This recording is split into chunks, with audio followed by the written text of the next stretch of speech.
আসসালামু আলাইকুম, সবাই কেমন আছেন? আশা করি সবাই ভালোই আছেন। আজকে আরেকটি নতুন ভিডিও নিয়ে আপনাদের সামনে চলে এসেছি এবং আমি ফেসবুক স্ক্রল করতে গিয়ে একটি অডিও শুনলাম।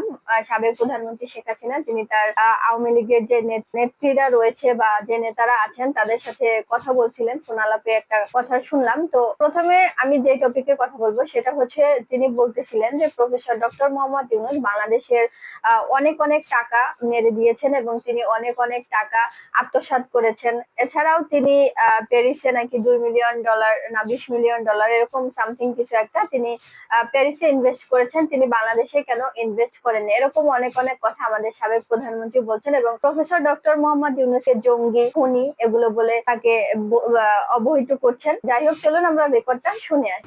যে কত হাজার কোটি টাকা সে বানিয়েছে বিদেশে, সে কোথায় এত টাকা পেল? 9 কোটি টাকা দিয়ে গুলশানে সে রোড নাম্বার 84-তে ফ্ল্যাট কেনে। প্যারিসে তার বিশাল বিলাসবহুল ফ্ল্যাট।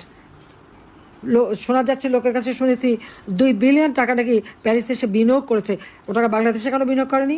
এছাড়াও আমাদের সাবেক প্রধানমন্ত্রী শেখ হাসিনা বলতেছিলেন 1971 সালের মুক্তিযুদ্ধ নাকি শুধুমাত্র আওয়ামী লীগরাই দেশ স্বাধীন করেছেন, শুধুমাত্র আওয়ামী পন্থী যারাই আছেন তারাই নাকি বাংলাদেশকে স্বাধীন করেছেন। তাহলে আমার প্রশ্ন হচ্ছে, 30 লক্ষ শহীদদের বিনিময়ে যে আমরা স্বাধীন বাংলাদেশ পেয়েছি, ওই 30 লক্ষ শহীদ কি সবই আওয়ামী লীগ ছিল? যাই হোক, আমি তার অডিও থেকেই বলছি, চলুন আমরা অডিওটা শুনি। আওয়ামী লীগ কি অপরাধ করেছে?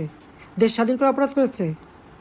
তো বাংলাদেশ স্বাধীন না হলে ওই পাকিস্তানিদের বুটের তলায় থাকতে হতো, সেটা তাদের মনে রাখা উচিত। তো এখানে আমরা শুনতে পেলাম যে তিনি বলছেন 1971 সালে শুধুমাত্র আওয়ামী লীগের পক্ষে যারা ছিলেন বা যারা আওয়ামী পন্থী তারাই বাংলাদেশ স্বাধীন করেছেন। আসলে কি বিষয়টি সঠিক? অবশ্যই সঠিক না। 30 লক্ষ দেশপ্রেমী মানুষের জন্যই কিন্তু আমরা এই স্বাধীন বাংলাদেশ পেয়েছি এবং এই সুন্দর বাংলাদেশে আমরা স্বাধীনভাবে বাস করছি। এবং তিনি বলতেছিলেন শুধুমাত্র আওয়ামী লীগরা যদি তখন স্বাধীনতা যুদ্ধে যোগদান না করতো বা তারা যদি দেশটাকে স্বাধীন না করতো, তাহলে পাকিস্তানিদের বুটের তলে আমাদের জায়গা হতো। সাবেক প্রধানমন্ত্রী শেখ হাসিনা বাংলাদেশের এত এত উন্নতি দেখে এবং ডক্টর মোহাম্মদ ইউনূস বিগত 8 মাসে যা যা করেছেন বাংলাদেশের জন্য, যেটা বাংলাদেশকে কিন্তু অন্য একটা স্তরে নিয়ে গেছে এবং বিশ্বের কাছে অনেক সুন্দরভাবে প্রেজেন্ট করছে। এটাই হয়তোবা আমাদের সাবেক প্রধানমন্ত্রী শেখ হাসিনা নিতে পারছেন না এবং যার কারণে তিনি অনেক বাজে বাজে মন্তব্য করছেন আমাদের প্রধান উপদেষ্টাকে নিয়ে। এছাড়াও দেশের সর্বস্তরের মানুষকে নিয়েও তিনি মিথ্যা ছড়াচ্ছেন বা রটাচ্ছেন, এগুলোই চলছে। সবাই নিজ নিজ জায়গা থেকে সতর্ক থাকবো এবং আমরা যেহেতু স্বাধীন দেশের নাগরিক, আমরা সবাই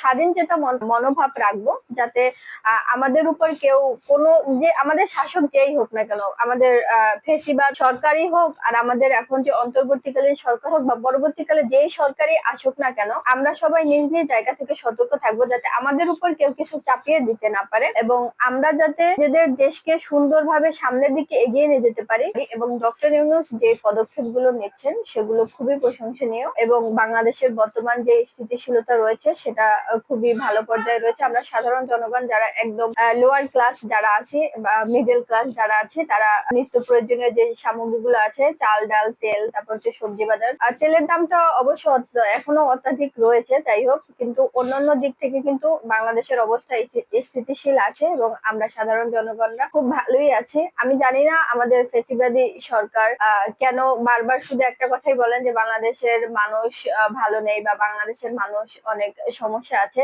বা আমাদের পাশের দেশ ভারতও কিন্তু বাংলাদেশকে নিয়ে অনেক কটাক্ষ করে কথা বলেন এবং যে নিউজ গুলো বাংলাদেশের নিউজে দেখা যায় না বা বাংলাদেশে ওগুলো আদৌ হচ্ছেই না, সেগুলো নিয়ে অনেক মিথ্যা নিউজ করছেন, বিশ্বের সামনে বাংলাদেশকে খুব খারাপ ভাবে তুলে ধরছেন। এগুলো বন্ধ করা উচিত। যাই হোক, আজকে এই পর্যন্তই। যদি ভিডিওটি ভালো লাগে অবশ্যই লাইক কমেন্ট এবং শেয়ার করে দিবেন। ধন্যবাদ। আসসালামু আলাইকুম।